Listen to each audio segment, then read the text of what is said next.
Hi folks, this is Sean Hyman from Chart of the Day, and I just wanted to talk to you about the Euro-Pound pair and its descending triangle and it breaking south, but I also want to back up and teach you a little bit about how markets move.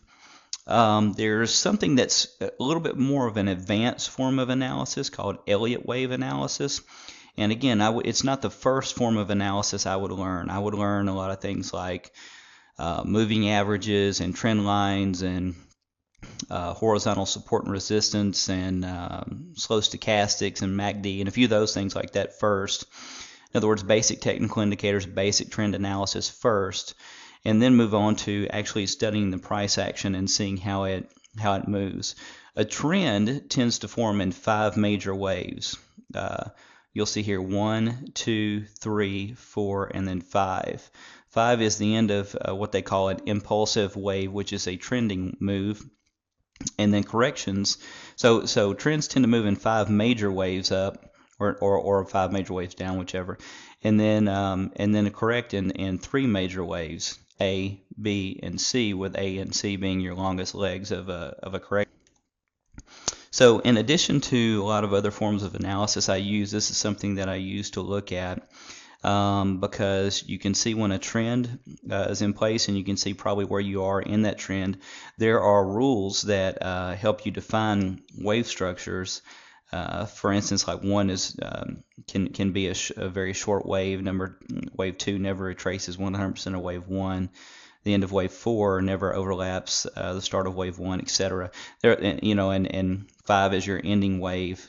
3 or 5 a lot of times will be some of your extended longest waves, and then corrections come in 3 waves typically, A, B, C, and they will retrace back down a good bit of the previous trend. And so when you can analyze wave structure, you can see probably where you're at in the grand scheme of things. And then you also have here a descending triangle, which is what we call it in traditional technical analysis. It's a ABCDE move in Elliott wave that broke south. So you had a couple of corrective patterns together here that break this move south. So here, the simpler thing, and in chart patterns is something I would encourage you to learn, because they're not too terribly hard to figure out either, and that's something I would definitely do before I learned Elliott wave analysis. But this descending triangle here will be flat on the bottom, angled down on the top. The highs head lower, yet the lows stay the same until an eventual push and breakout lower or higher, in this case lower. And the thing about learning how to count wave structure helps you to determine where the likely breakout will be as well. But even before that, just to know that this is an uptrend, just to know that this is a correction of that uptrend, just to know that this is a consolidating tightening range as in the form of a descending triangle on Euro-Pound daily chart, and just to know that it's breaking out, all that tells you a whole lot. Because for instance, when these start to coil up, each move tends to be about 61.8%, which is a fib level, a fib retracement level of the previous move. So if this moves up, it'll tend to retreat about 61.8 of that. Of this move, this will tend to move up about 61.8% of this move.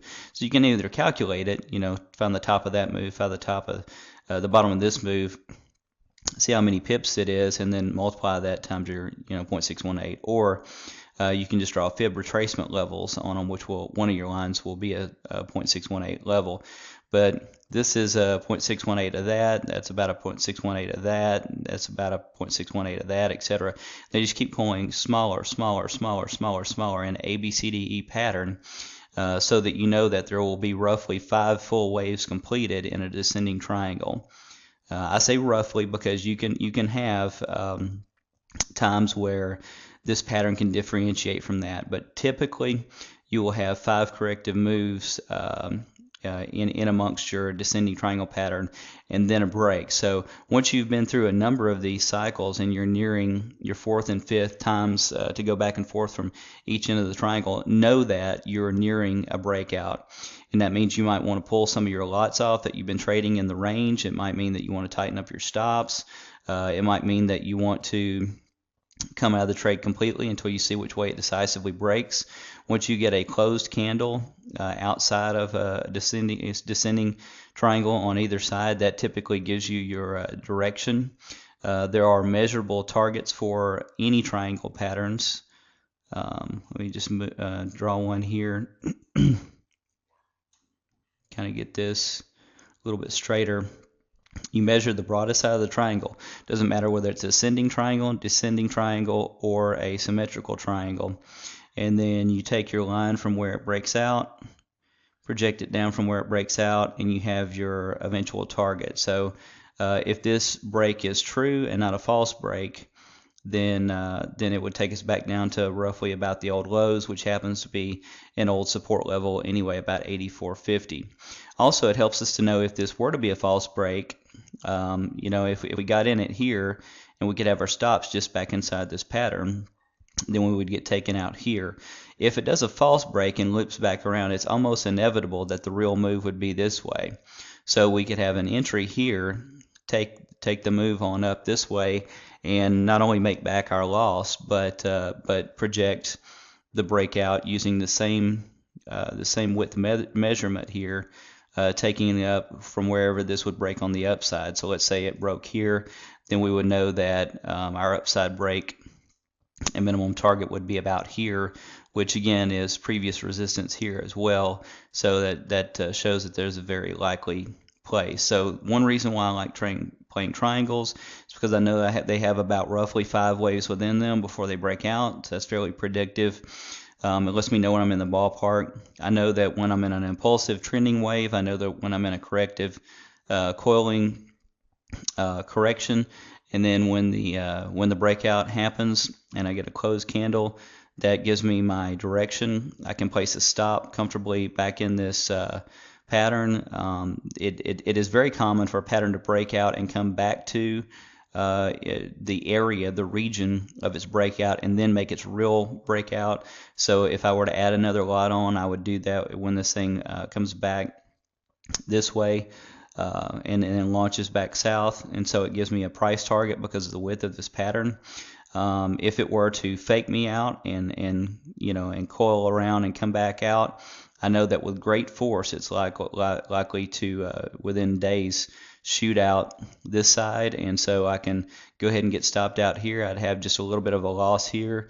I could enter it when it breaks out here. By the time I get up here, I've made back up my loss from the last trade, and then everything from here all the way up to here is profit on this trade. So either way, you can come out of a triangle pattern in a winning situation, just knowing those few things about how many waves you got on the inside, getting a closed candle on the outside, knowing about where to place your stops on these patterns, inside the patterns, and even in the occasional time where you get the false break and it sucks back up in the pattern, you know that when you hit it on the other side, that you're very likely to make up that loss, and then you know where your upside target is. So I love charting patterns because they have targets. Minimum price targets. Can they go further than that? Yes, and that's why they call them minimum price targets. I love Elliott wave analysis because it tells me about how many of these corrective waves should be in a descending triangle, and it tells me about how long each one should be. That way, if I'm sitting there playing this thing, I can measure this wave and know that it'll correct about 0.618 of the length of the number of pips of that wave. If I've seen this wave and I'm wondering how far this wave may go, I can take and measure about 6.18% of this wave, project it downward, and I'll have a target on the inside of the range as well. So even before I get my lines definitively drawn, like when this thing has a number of waves already formed, in other words, when this thing's already formed and breaks, I can draw this descending triangle very neatly. But while this thing is out there in the air forming, I can use those fib ratios to give me projected entry points that help me tremendously, even before I can draw my lines quite as definitively and clearly as I've got them here. So you can couple Elliott wave analysis, Fibonacci retracement levels, chart pattern price targets, by measuring the biggest, broadest side of your triangle, whether it's ascending, descending, or symmetrical triangles, and project them from your points of breakout. And if you don't have charting pattern to where you can just draw a stick and then move that stick down to wherever, that's fine. It doesn't matter. You can take and see where your highest point is, where your lowest point is, pip wise. See how many pips that is. Take that number of pips and project it down from where it broke out. Take your number of pips down that way or up that way from where it broke out. Thanks so much for watching. Bye bye.